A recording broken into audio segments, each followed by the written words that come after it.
Welcome to speak बिंदास।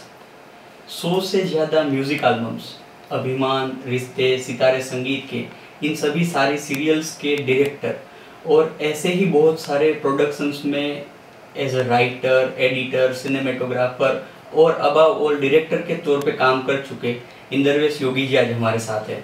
उनसे जानते हैं उनकी इस क्रिएटिव जर्नी के बारे में। नमस्कार सर जी। नमस्कार। सबसे पहले तो आप इस वक्त राजकोट में हैं, तो आप राजकोट किस प्रोजेक्ट के सिलसिले में आए हुए हैं?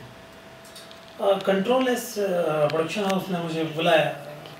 एक्चुअली गुजराती फिल्म इंडस्ट्री में ये लोग पहली बार एक एक्सपेरिमेंटल फिल्म बना रहे हैं। तो मतलब उन लोगों की टेक्निक, उन लोगों का मानना है कि हम एटलीस्ट हॉलीवुड के लेवल का नहीं तो एटलीस्ट हॉलीवुड के लेवल तक पहुंचाने की कोशिश में वो फिल्म है। तो ऐसा सस्पेंस थ्रिलर। तो समीर ने मुझे कॉल किया कि उस टेक्निकल पॉइंट ऑफ व्यू से मेरी हेल्प उन लोगों को चाहिए थी। तो दैट्स व्हाई आई एम इन राजकोट।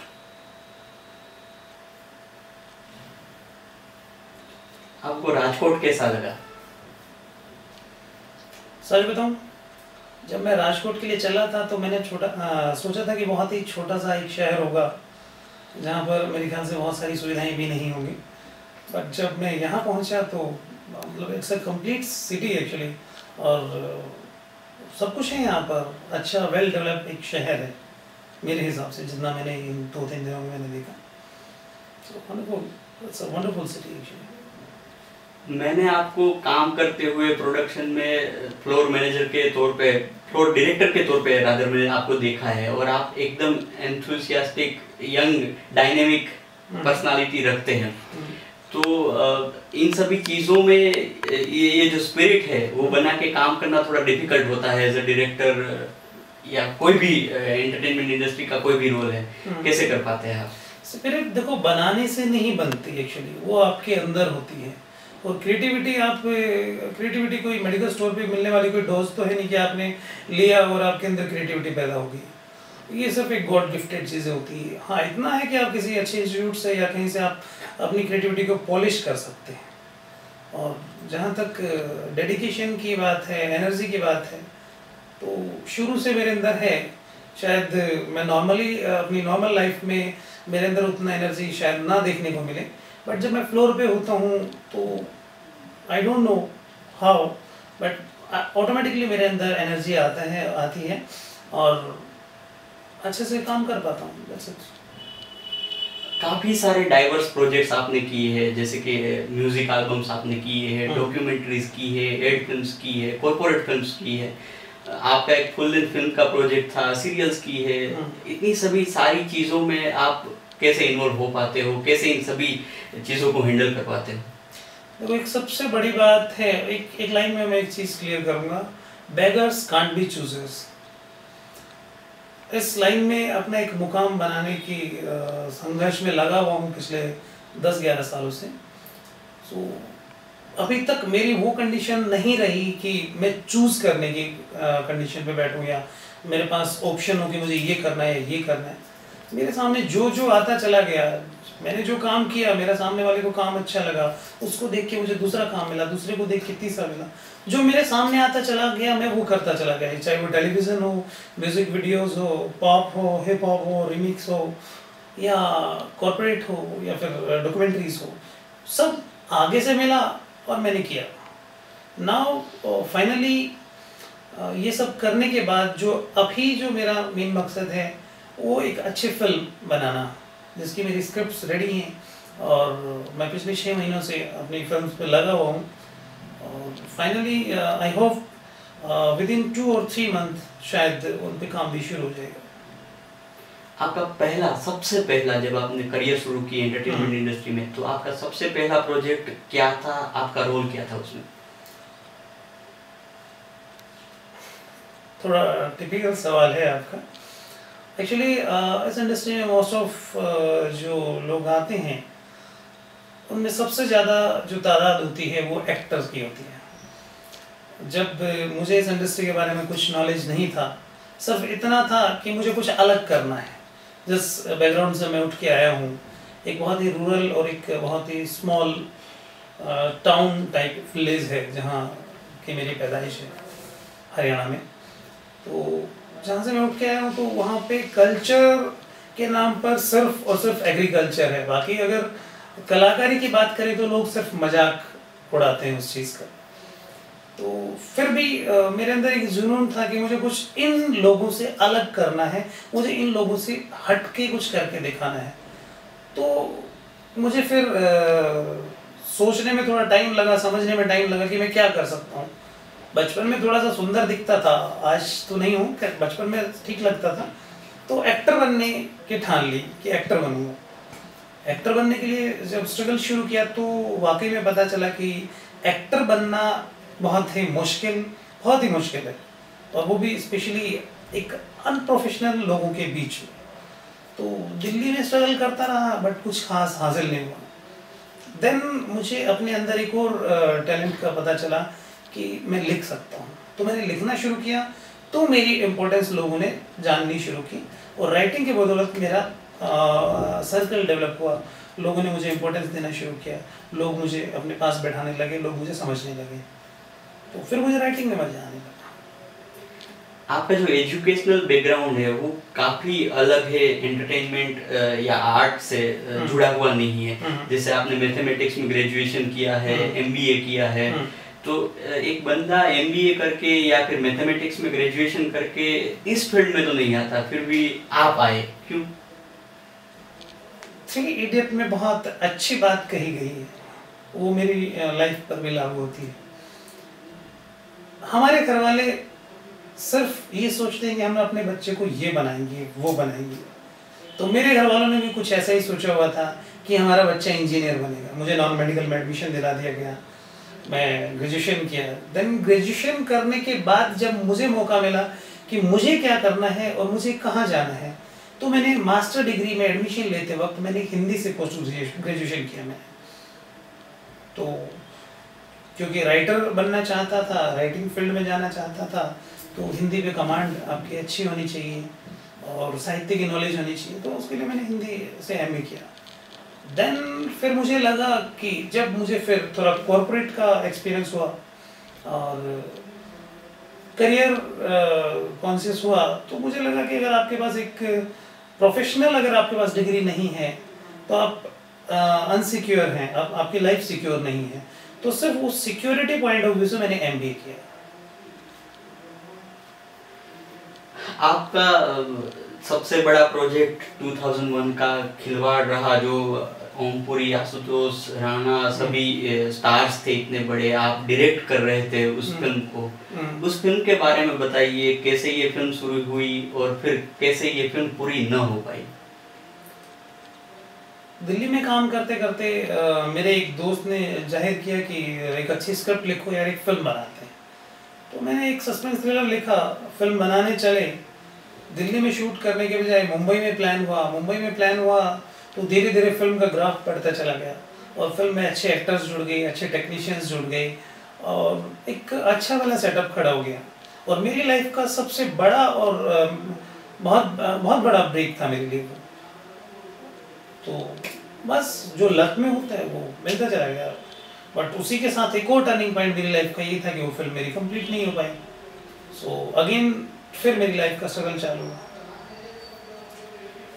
आप सीरियल्स कर रहे हैं इस वक्त। सीरियल में काम करना, जैसे आपने खिलवाड़ में भी काम किया एज ए डायरेक्टर, आपने वो फिल्म लिखी भी थी, तो ये दोनों मीडियम्स किस तौर पे डिफरेंशिएट करते हैं, कैसे ये दोनों अलग है ये मीडियम? देखो, पहले का टेलीविज़न जो था वो अलग था। आज जो कॉर्पोरेट्स आ गए हैं और इतने सारे चैनल्स आ गए हैं, इतना सारा कंपटीशंस जो हो गए हैं, तो आज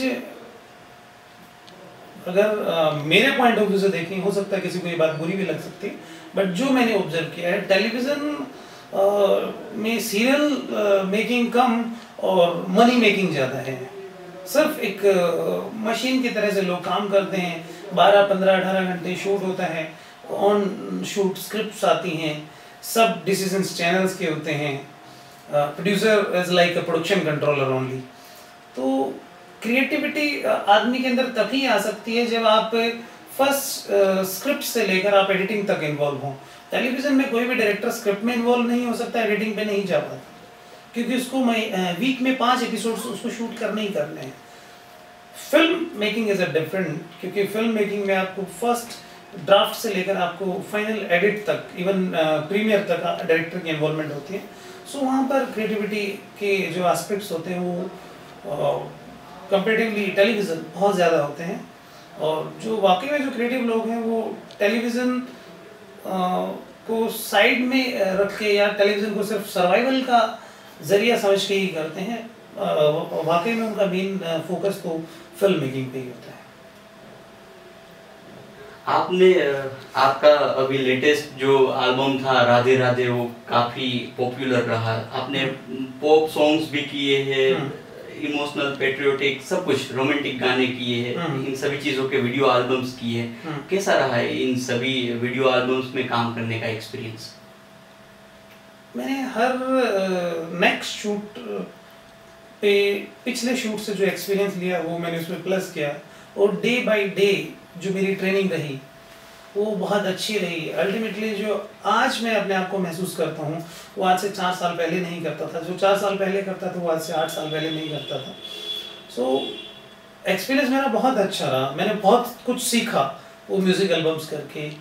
लोग इंस्टीट्यूट से सीख के आते हैं, मैंने अपनी प्रैक्टिकल लाइफ से सीखा, डे बाय डे काम किया और सीखता चला गया। तो मेरे लिए तो एक इट्स लाइक ए ट्रेनिंग रहा है, मैं तो इसको बहुत अच्छा मानता हूँ। वीडियो सॉन्ग्स की बात हो या टेलीविज़न की बात हो या सिनेमा की बात हो, आपने काफ़ी सारे जिसे आप लोग जानते हैं ऐसे एक्टर्स के, एक्ट्रेसेस के साथ काम किया है। कैसा एक्सपीरियंस रहा उन लोगों के साथ काम करने का, और कैसे लोग हैं वो? देखो, आदमी कोई बुरा नहीं होता, डिपेंड करता है कि आप किस आदमी को किस तरीके से ट्रीट करते हैं। एक एक्टर ऐसे ही एक्टर नहीं बन जाता, उसकी लाइफ का आप जब स्ट्रगल देखेंगे तो आपको पता चलेगा कि उसने कितने धक्के खाए हैं, कितनी उसने मेहनत की है, कितनी जी हजूरी की है, और कितने लोगों से क्या क्या सुना है, क्या क्या सहा है। वो सब प्रोसेस से निकलने के बाद जब एक एक्टर एस्टेब्लिश होता है और स्टार बनता है या एक सेलेबल एक्टर बन जाता है, अगर उसके अंदर थोड़ी बहुत ईगो है तो वो उसके काबिल है। आपकी ज़िंदगी का एक इंटरेस्टिंग पहलू ये भी रहा है कि आपने north India film and television institute में एज अ फैकल्टी पढ़ाया भी है, फिल्म मेकिंग पढ़ाया है स्टूडेंट्स को। तो आप एज अ फिल्म मेकर काम कर चुके हो और बाद में आपने पढ़ाया है, तो ये दोनों चीज़ों में क्या फ़र्क है? लोगों को सिखाना और बात है और खुद को करना और बात है। कैसा लगा आपको? अच्छा लगा, इंटरेस्टिंग था वो सब भी, और जो अपनी लाइफ से सीखा मैंने, क्योंकि एज अ स्टूडेंट मैंने किसी इंस्टीट्यूट को नहीं ज्वाइन किया, तो वो मेरे लिए एक सीखने का भी प्रोसेस था कि सिखाया कैसे जाता है। वो मेरे लिए एक अच्छा इंटरेस्टिंग था कि मैं अपने लाइफ के जो एक्सपीरियंस हैं वो न्यू स्टूडेंट्स के साथ मैंने शेयर किया, और इट वाज क्वाइट गुड।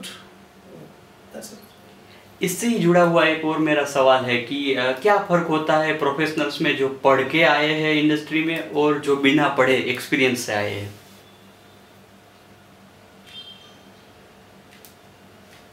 ऐसे फ़र्क डिफ्रेंशिएट करना एक्चुअली सही नहीं होगा, क्योंकि जो इंस्टीट्यूट से सीख के आते हैं उनमें भी 50-60% अच्छे होते हैं, और 50-60% सिर्फ सीख के आते हैं, अंदर कुछ नहीं होता।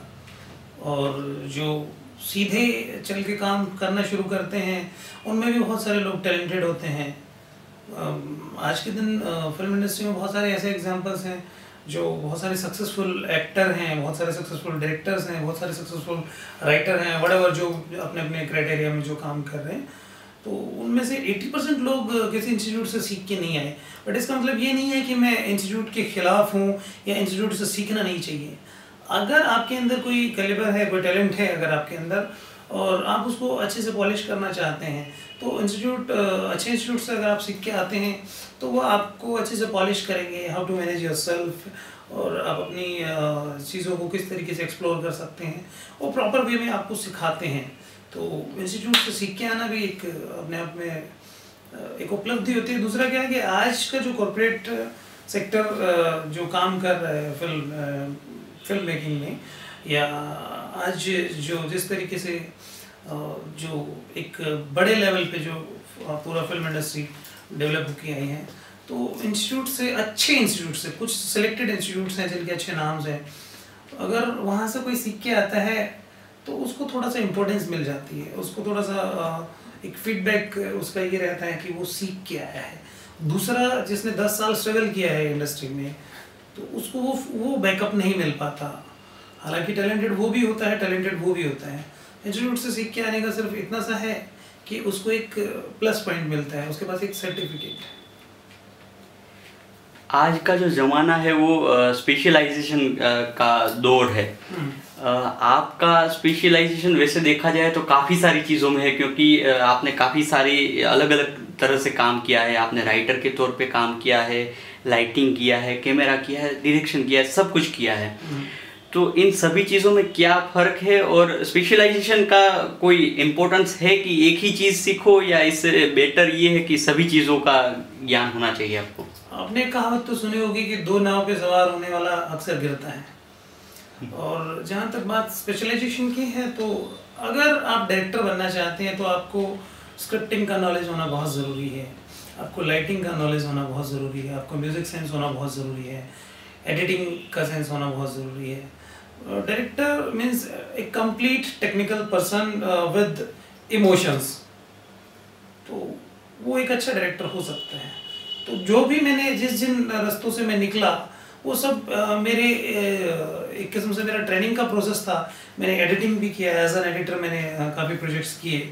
तो मैं सीखना चाहता था कि एडिटिंग को, मतलब एडिटिंग से हम किसी प्रोजेक्ट को कितना निखार सकते हैं, किसी फिल्म को या किसी भी प्रोडक्ट को हम कैसे एडिटिंग के ज़रिए कितना निखार सकते हैं। तो वो मेरा एक सीखने का प्रोसेस रहा। कैमरा ऑपरेटिंग भी मैंने काफ़ी प्रोजेक्ट्स में किया। वो मेरा अपना एक विज़न था, कई बार टाइम को बचाने के लिए, कि मैं पहले अपने कैमरामैन को समझाऊंगा, फिर एक्टर को समझाऊंगा, फिर ये करूंगा वो करूंगा।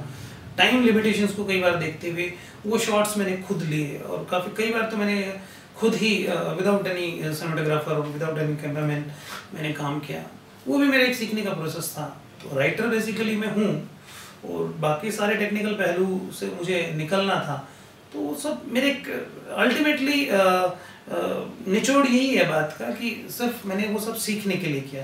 बट मैं अपने नाम के साथ ठप्पा नहीं लगवाना चाहता कि Indravesh director, writer, editor, whatever. सिर्फ मैं एज अ राइटर और डायरेक्टर काम करना चाहता हूँ, और उसी पे मेरा फोकस है, और वही मेरा स्पेशलाइजेशन है।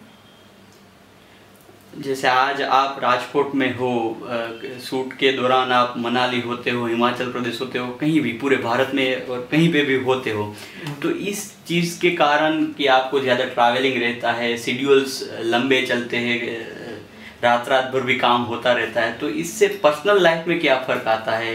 कैसी रहती है पर्सनल लाइफ? पर्सनल लाइफ तो सही बोलूँ तो कुछ खास रह ही नहीं पाती, क्योंकि जब हमारा डेडिकेशन इतना हो चुका होता है इस चीज़ के लिए, तो पर्सनल लाइफ तो एक किस्म से साइड बाय साइड चलती है। आप कह सकते हो पार्ट टाइम जॉब के तौर पे हमें करनी होती है।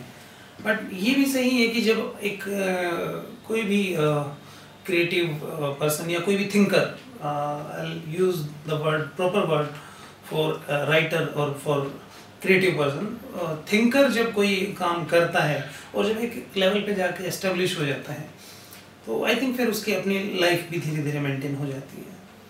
तो अगर एक सक्सेसफुल आदमी है तो वो अपने सारे रिलेशंस मेंटेन कर सकता है और अपनी लाइफ को रिवाइव कर सकता है। आपके जो आने वाले जो प्रोजेक्ट्स हैं, आप जिस पर काम कर रहे हो, उसमें अंडर टेबल, बैचलर्स अगेन और ये 2-3 फिल्में हैं, इन प्रोजेक्ट्स के बारे में बताइए, और ये कब रिलीज हो रहे हैं, कब फ्लोर पे जा रहे हैं ये फिल्म? God knows only. मैंने अपना स्क्रिप्ट पे काम किया, मैंने प्रोड्यूसर्स को सुनाया, बहुत सारे लोगों को मैंने सुनाई स्क्रिप्ट्स, और काफ़ी लोगों को पसंद आई। कुछ टर्म्स कंडीशंस को लेके कहीं नहीं जमा, फाइनली तीनों मेरी scripts, under table, bachelors again और रिलायबल बॉन्ड, तीनों स्क्रिप्ट पे मेरा इस वक्त एक सेकेंडरी स्टेज पे काम चल रहा है। 2 कंसेप्ट को लेके मेरे एक्टर्स से भी बातचीत हो चुकी है। तो बाकी मैं तो अपना फुल्ली एफर्ट्स में लगा हूँ। लेट्स सी कितना जल्दी फ्लोर पे जाती हैं। बाकी मैं I am totally mentally prepare. Indravesh Yogi एक राइटर, एक डायरेक्टर नहीं होते तो क्या होते? तो इंद्रवेश योगी ही नहीं होता। आई थिंक आज जब मैं अपनी पूरी लाइफ को फ्लैशबैक में देखता हूँ तो मुझे नहीं समझ आता, अगर कोई मुझे इस इंडस्ट्री से निकाल के फेंक दे तो मैं ज़िंदा भी रह पाऊँगा या नहीं। और मैं ये कोई डायलॉग नहीं बोल रहा, ये सच्चाई है, ये मेरे अपने इमोशंस हैं कि इस लाइन के अलावा ना तो मैं कुछ सोच पाऊँगा ना मैं कुछ कर पाऊँगा। अगर राइटर डायरेक्टर मैं नहीं होता तो आई डोंट नो मैं होता भी या नहीं होता। जो लोग इस इंडस्ट्री में आना चाहते हैं, राइटर के तौर पे डायरेक्टर होना चाहते हैं, उन लोगों को आप क्या कहना चाहेंगे? कौन सी चीज़ें उनको समझ के आनी है और कौन सी चीज़ें उनको हेल्प कर सकती है सक्सेस के लिए? 3 चीज़ें सबसे ज़्यादा ज़रूरी हैं: कॉन्फिडेंस, पेशेंस और कन्विक्शन पावर। अगर आप किसी को कन्विंस कर सकते हैं, आपके अंदर सॉलिड कॉन्फिडेंस है और आपके अंदर पेशेंस है, क्योंकि फिल्म मेकिंग में पेशेंस की बहुत इम्पोर्टेंस है। क्या होता है कि हम एक स्क्रिप्ट पे काम करना शुरू करते हैं और काम करते करते उसको कंप्लीट कर लेते हैं। स्क्रिप्ट कंप्लीट होने के बाद हम जब लोगों को सुनाते हैं तो ऐसा कोई ज़रूरी नहीं है कि हमारी स्क्रिप्ट सबको पसंद आए। बहुत सारे ऐसे लोग आएंगे जो बिल्कुल आपकी स्क्रिप्ट को बेकार बताएंगे, बहुत सारे ऐसे लोग होंगे जो आपको बिल्कुल हवा में उठा देंगे कि इससे बेहतरीन स्क्रिप्ट तो हमने कभी ज़िंदगी में सुनी ही नहीं। तो जिसने बुराई की उसको आप नेगेटिव मत लो, जिसने आपकी क्रिएटिव चीज़ों को अगर नकारा है तो वो उसका अपना पॉइंट ऑफ व्यू है, आप उसको भी पॉजिटिव लो, आप उसको एक चैलेंज के रूप में लो कि हाँ ठीक है, अगर उसने ये कमियां बताई या उसको पसंद नहीं आई तो क्यों नहीं आई। बिकॉज हमारा मेन मोटो है, हमारा मेन मकसद है दर्शकों तक एक अच्छा एंटरटेनमेंट देना, बट एक मीनिंगफुल।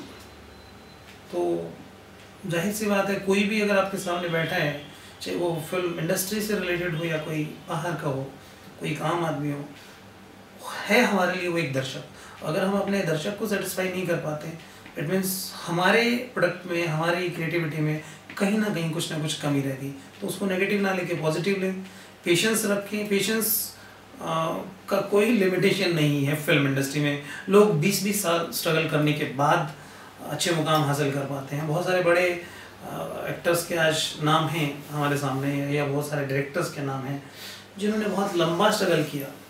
तो वो पेशेंस में आता है, और कॉन्फिडेंस अगर आपका नहीं है तो फिर कुछ नहीं हो सकता। तो तीनों ही सबसे इम्पोर्टेंट चीज़ें यही हैं जो अपकमिंग जो हैं क्रिएटिव पर्सन्स, तो पेशेंस और ये सब चीज़ें ध्यान में रख के चलेंगे तो डेफिनेटली सक्सेस मिलेगी।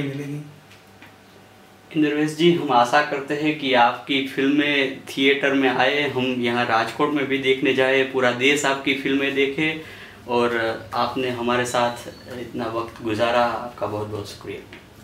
Thank you.